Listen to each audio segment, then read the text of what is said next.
नोएडा स्थित मारवा स्टूडियो में 6 से 8 अक्टूबर 2022 तक 8वां ग्लोबल लिटरेरी फेस्टिवल का भव्य आयोजन किया गया, जिसका उद्देश्य कला साहित्य को बढ़ावा देना और नवोदित साहित्यकारों को एक ऐसा मंच प्रदान करना जहां पर वो अपनी प्रतिभा का प्रदर्शन कर दुनिया भर में भारत का परचम लहरा सकें।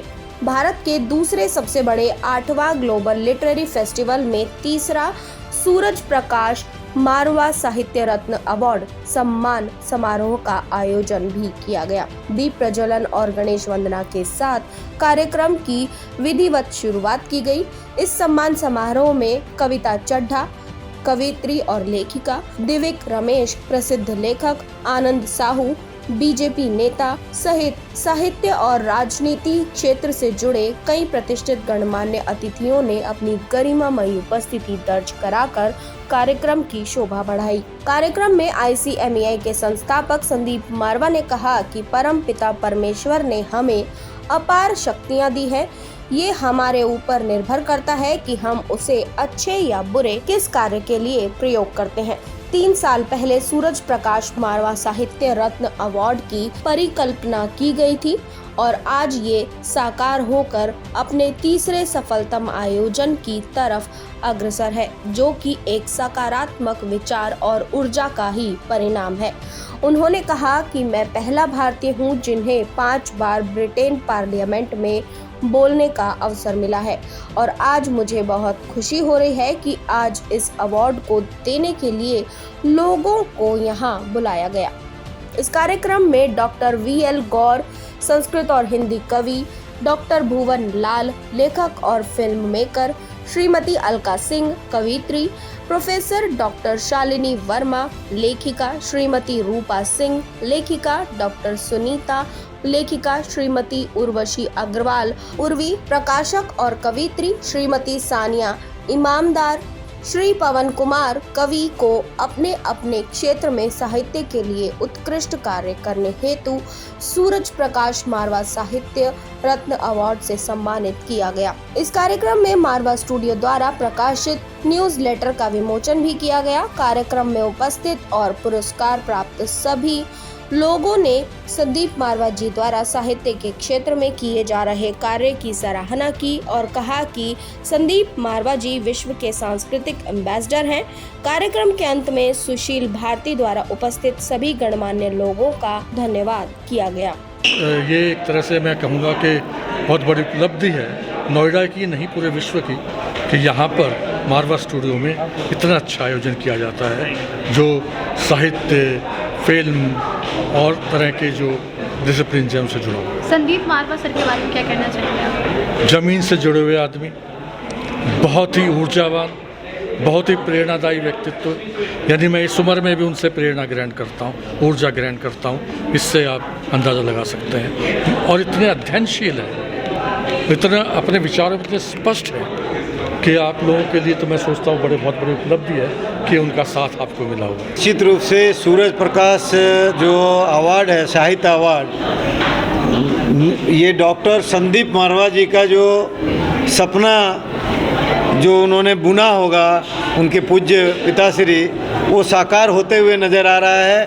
और एक साथ Asian academy of arts and जो राइटर्स एसोसिएशन ऑफ इंडिया, इन्होंने एक साथ seminar, exhibition, panel discussion, interviews, book release, presentation, workshop, award ceremonies, press reviews, documentation, theatre shows, इतने सारे इवेंट एक साथ करना only possible with doctor Sandeep Marwah and his team and his studio and his students and all innovation and art and culture।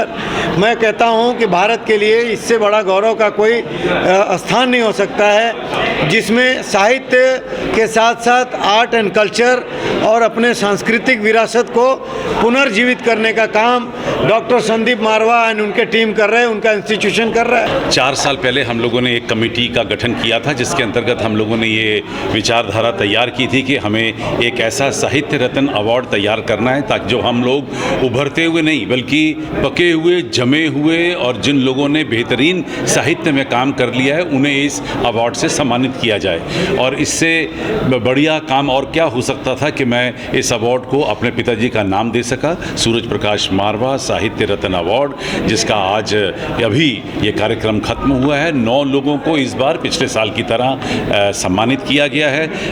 इन 3 ही सालों में इस award का जो महत्व है वो हमारी सोच से भी आगे निकल चुका है।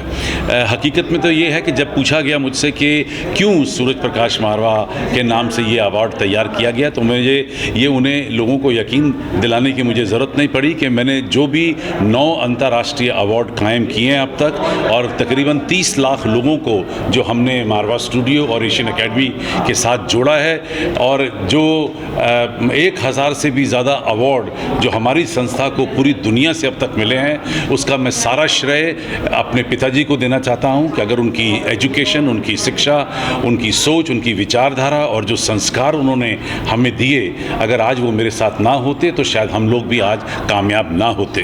तो मुझे ऐसा लगा कि मुझे कई साल लगे ये सोचने के लिए कि क्या मैं इतना काबिल हूँ कि क्या मैं उनके नाम का अवार्ड शुरू कर सकता हूँ। जब मुझे 3 साल पहले ये यकीन हो गया कि हम लोग अब कुछ कर सकते हैं, तो मैंने उनके नाम का ये अवार्ड शुरू किया है। मुझे खुशी है कि अवार्ड लेने वाले खुद बहुत बड़ी बड़ी ऊंची पदवी को अब तक ग्रहण कर चुके हैं। जी, मैं सविता चड्ढा हूँ और आज मुझे सूरज प्रकाश मारवा साहित्य रत्न सम्मान में मुख्य अतिथि के रूप में जो आमंत्रित किया गया है, मैं इस पर बहुत खुश हूँ।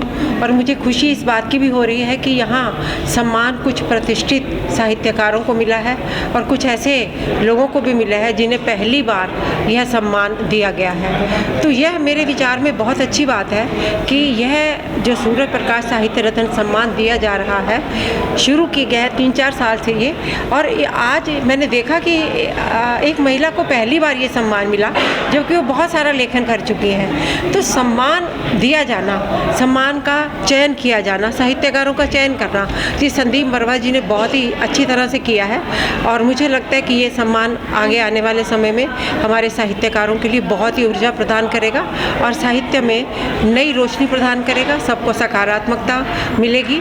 और मैं संदीप मारवा जी का बहुत आभार प्रकट करती हूँ कि उन्होंने इस महत्वपूर्ण अवसर पर मुझे आमंत्रित किया और सम्मान देने के लिए मैं भी मंच पे उनके साथ रही।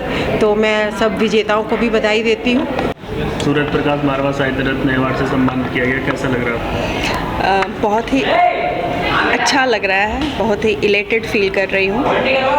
ये मेरे जीवन की पहली अवार्ड है और अवार्ड क्या, ये फर्स्ट प्राइज़ है। मैंने कभी पेंसिल भी मुझे नहीं मिला, स्कूल से लेकर कॉलेज से लेकर यूनिवर्सिटी पढ़ाने में पिछले 28 साल से पढ़ा रही हूँ एज अ प्रोफेसर, लेकिन मुझे कभी कोई अवार्ड नहीं मिला, चाहे बेस्ट फैकल्टी का हो या बेस्ट स्टूडेंट का हो।